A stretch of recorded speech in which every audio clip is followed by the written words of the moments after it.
کڑکتی دھوپ، برستی گرمی، زبان کانٹا، ہونٹ خشک، ٹھنڈا پانی دستیاب، دروازہ مکفل، کوئی دیکھنے والا بھی نہیں ہے، لیکن بندہ ایک گھونٹ بھی نہیں پیتا، وضو کرتے بھی احتیاط کرتا ہے کوئی قطرہ حلق سے نیچے نہ اتر جائے، کیوں کہ میرا اللہ مجھے دیکھ رہا ہے۔ جو چیزیں صوفیاء کو مراقبے سے نصیب ہوتی ہیں، ماہ سیام میں اللہ اس دولت کو بانٹ دیتا ہے، چھڑک دیتا ہے، بارش کی طرح وہ دولت برستی ہے، اور یہ تصور ہمارے ساتھ جڑ جاتا ہے کہ میرا اللہ مجھے دیکھ رہا ہے۔ ہم پانی نہیں پیتے، اللہ دیکھ رہا ہے، مرغن غذائیں موجود ہیں کہ اللہ دیکھ رہا ہے۔ میں یہ پوچھتا ہوں کہ ہم کھانا نہیں کھاتے کہ اللہ دیکھ رہا ہے، ہم پانی نہیں پیتے کہ اللہ دیکھ رہا ہے، لیکن جب رشوت لے رہے ہوتے ہیں اللہ اس وقت نہیں دیکھتا، جب نظر بھٹک رہی ہوتی ہے اللہ اس وقت نہیں دیکھتا، جب خیال بہک رہا ہوتا ہے اللہ اس وقت نہیں دیکھتا، جب سوچوں میں آوارگی آتی ہے اللہ اس وقت نہیں دیکھتا۔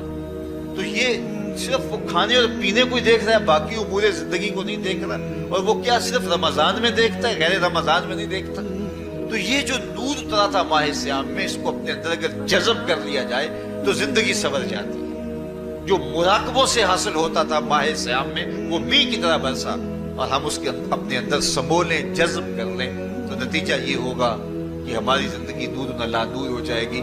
اور یہ تصور جب انسان کی زندگی میں جم جائے تو یہ گناہوں سے روکنے کا مؤثر ذریعہ ہے کہ میرا اللہ مجھے دیکھ رہا ہے۔ مجھے بتائیے اس سے بڑا ہیجان انگیز بھی کوئی منظر ہو سکتا ہے کہ حسن کی پتلی ہے، اور جو ہے وہ اس کی ایک ایک ادا اور اشوے سے قیامتیں پھوٹتی ہیں، اور وہ خود جناب یوسف کے سامنے اپنے حسن کو پیش کر رہی ہے، ساتوں دروازے بھی مکفل ہیں، بت کے اوپر بھی کپڑا ڈال لیا، اور زلیخا حضرت یوسف کو خود کہہ رہی ہے تالک یوسف اب تو آ جاؤ نا، ذرا آنکھ اٹھا کے میرے جلوے دیکھو۔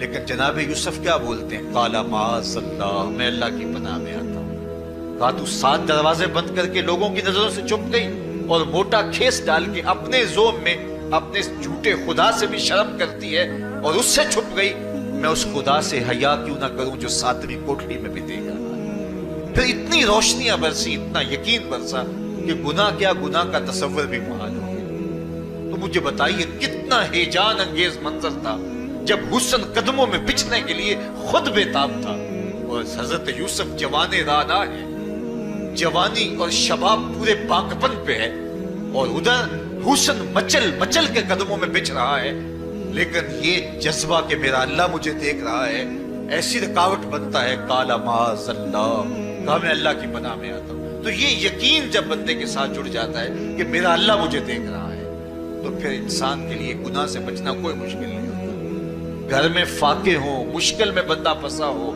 اور اس کو رشوت مل رہی ہو، تو پھر اپنا ہاتھ روکنا بڑا مشکل ہوتا ہے، بلکتے بچوں کا خیال آتا ہے۔ لیکن جب یہ خیال ہو کہ میرا رب میرا رازق ہے اور میرے اس عمل کو دیکھ رہا ہے، تو پھر بندہ اس کو پرے کا کی حیثیت بھی نہیں دیتا، اور جب وہ پاؤں کی ٹھوکر پہ بھی نہ رکھے تو پھر اللہ فرماتا ہے وَيَرْزُقُهُ مِنْ حَيْثُ لَا يَحْتَسِبُ، تو یہ کر کے دیکھ میں تجھے وہاں سے رزق دوں گا جہاں سے تجھے گمان بھی نہیں ہوگا۔ تو اپنے یقین کو کھڑا کر کے دیکھ، میرے اوپر اعتماد کر کے دیکھ۔ میرے حضور نے فرمایا اللہ پر توکل کرنے کا جو حق ہے اگر تم ادا کرو، وہ تمہیں ایسے رزق دے جیسے پرندوں کو عطا کرتا ہے۔ صبح گھر سے نکلتے ہیں خالی پیٹ ہوتے ہیں، ہمیں تو پتہ ہے دفتر میں جانا ہے، ہمیں تو پتہ ہے دکان پہ جانا ہے، ہمیں تو پتہ ہے فیکٹری میں جانا ہے، ہمیں تو پتہ ہے کہ ہم نے فلاں جگہ جا کے دیہڑی لگانی، لیکن ان کا کوئی کاروبار نہیں ہوتا، کوئی فیکٹری نہیں ہوتی۔ جدھر جی آیا صبح جو ہے وہ اڑان بھر دی، بند توکل پنچھی اڑتے، خرچ نہ پلے زیرہ ہو، نہ کوئی راز ہے نہ کوئی کاروبار ہے۔